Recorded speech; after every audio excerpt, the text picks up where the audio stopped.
चूल्हे की अग्नि जो है बड़ी पवित्र है, बहुत बहुत पवित्र है। इसलिए जो हमारे रसोई की अग्नि है, देवियों को इस बात का बड़ा ध्यान रखना चाहिए कि रसोई की अग्नि को कभी भी अपमानित नहीं करना चाहिए।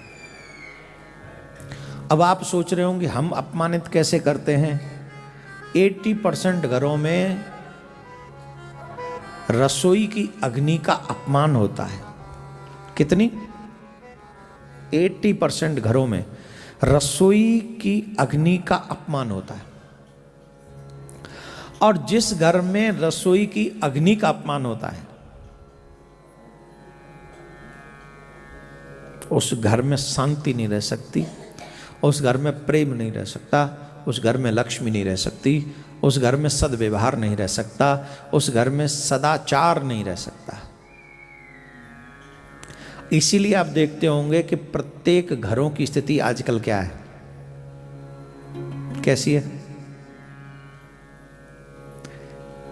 विचार घृणित हो गए, अपनापन रहा नहीं है, शांति दिमाग में है नहीं, लक्ष्मी होते हुए भी द्वंद्व का माहौल हमारे घर में बना हुआ है। ये किस कारण? कि हम एक अपराध करते हैं, और वो अपराध है रसोई की अग्नि का अपमान करना। अब देखिए, सुनिए,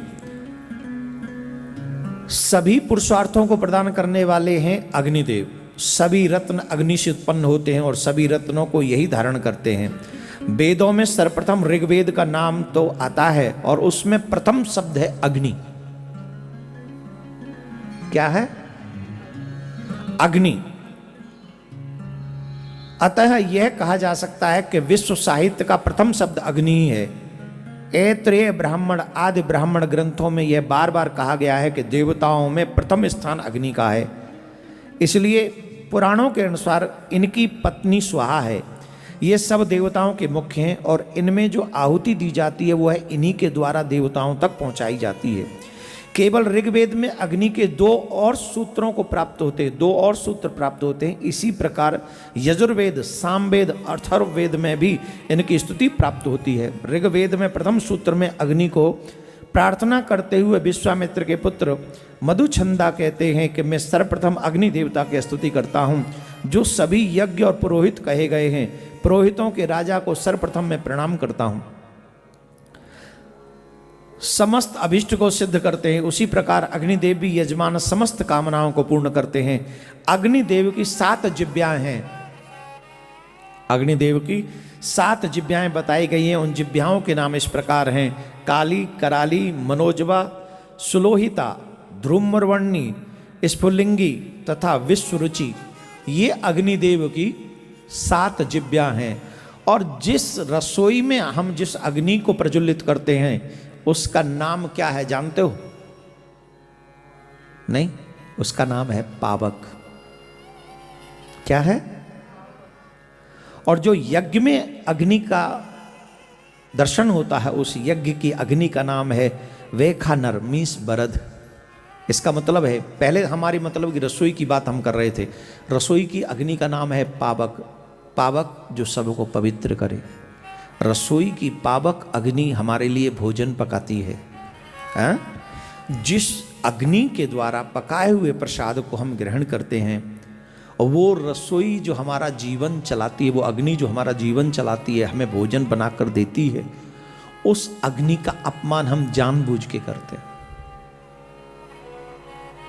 उस अपमान को करने से बचना चाहिए। अब आप ये पूछेंगे कि महाराज हमने अपमान कहाँ किया है, क्या अपमान किया? तो सुनिए, जब माताएं बहन बिना स्नान किए रसोई में अग्नि प्रज्वलित करती हैं, ये अग्नि का अपमान है। और 80% घरों में ये अपराध होता है, इसीलिए घर में अशांति बनी हुई है। आप बिना भोजन के जिंदा रह सकते हैं? ये रसोई में नहीं, आप बताइए, बिना भोजन के रह सकते हैं? वो भोजन बनाता कौन है? वो पावक।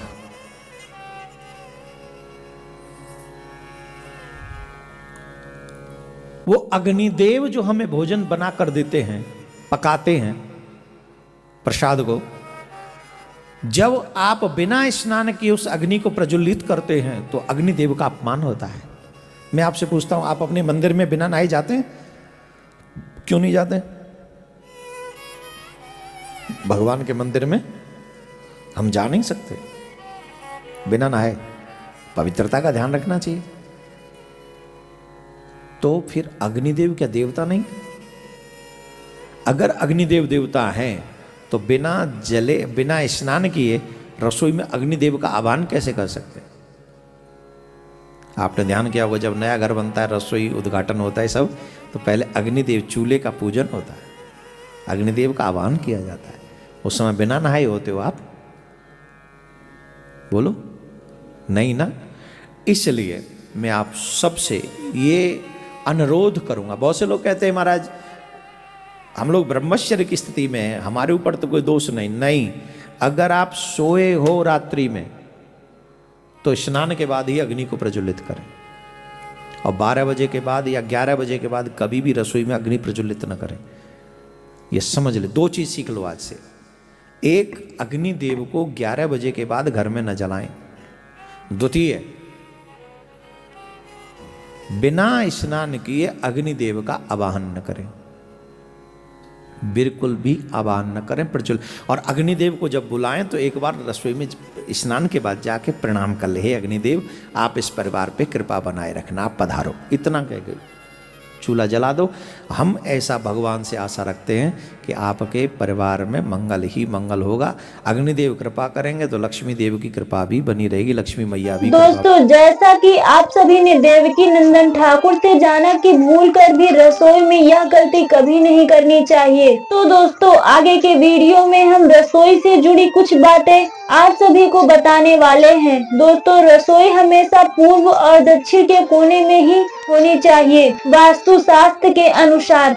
दोस्तों, रसोई में नमक हमेशा कांच के बर्तन में ही रखना चाहिए, ऐसा करना शुभ माना जाता है। कभी भी फ्रिज के अंदर नींबू मिर्च साथ में नहीं रखना चाहिए, क्योंकि ऐसा करने से घर में दरिद्रता प्रवेश करती है। दोस्तों, रसोई में बर्तन कभी भी जूठे नहीं रखने चाहिए। दोस्तों, रसोई तथा घर में शहद अवश्य ही रखना चाहिए, ऐसा करने से माँ लक्ष्मी उस घर में सदैव सदैव वास करती हैं। रात को रसोई साफ सुथरा कर तथा बर्तन साफ करके ही सोना चाहिए। वास्तु शास्त्र के अनुसार कभी भी रात को बचा हुआ आटा सुबह बिल्कुल भी इस्तेमाल नहीं करना चाहिए। सबसे जरूरी बात दोस्तों, जैसा कि आप सभी ने महाराज जी से जाना कि बिना स्नान किए अग्नि प्रज्वलित नहीं करनी चाहिए, तो दोस्तों बिना स्नान किए रसोई में कभी भी प्रवेश नहीं करना चाहिए, क्योंकि इससे घर में पवित्रता नहीं रहती और इससे माँ लक्ष्मी रूठ जाती हैं और कभी भी उस घर में वास नहीं करती। तो दोस्तों, हम सनातनियों की पहचान होती है पवित्रता, तो हमें नियमानुसार रसोई के नियमों का पालन करना चाहिए। इससे माँ लक्ष्मी तथा भगवान विष्णु सदा सदा वास करते हैं। धन्यवाद दोस्तों।